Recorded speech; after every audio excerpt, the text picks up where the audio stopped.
Dica número 1. Estou entre os 10 maiores países do mundo.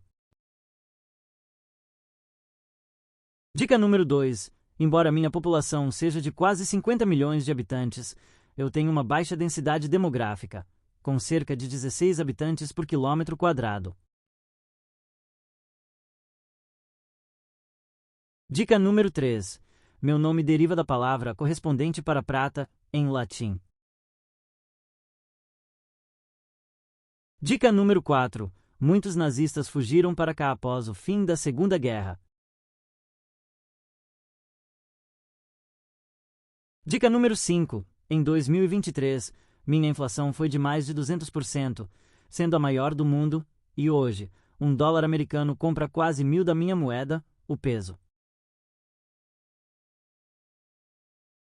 Dica número 6. Proclamei minha independência da Espanha em 1816. Desde então, adotamos o sistema republicano e nunca fomos uma monarquia. Dica número 7. Sou o estado sucessor do vice-reino do Rio da Prata. Dica número 8. A carne bovina daqui é reconhecida pela sua alta qualidade, assim como o vinho Malbec. Dica número 9.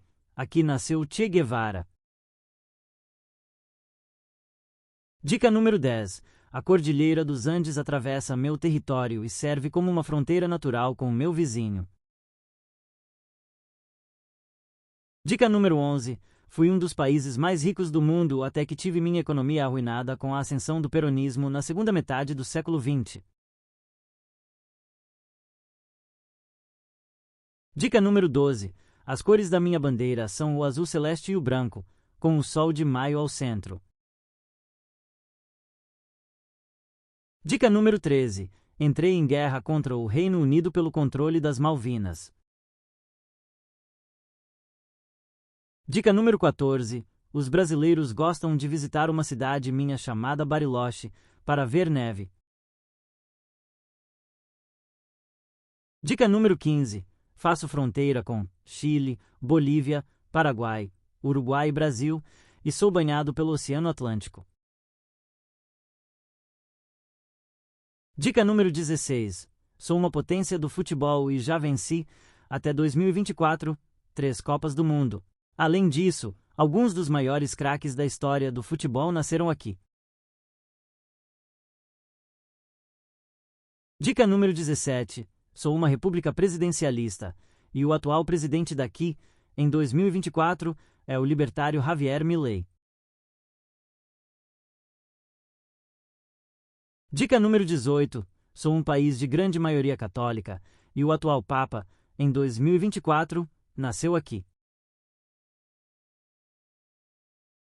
Dica número 19. O tango é um estilo musical e uma dança que surgiu aqui.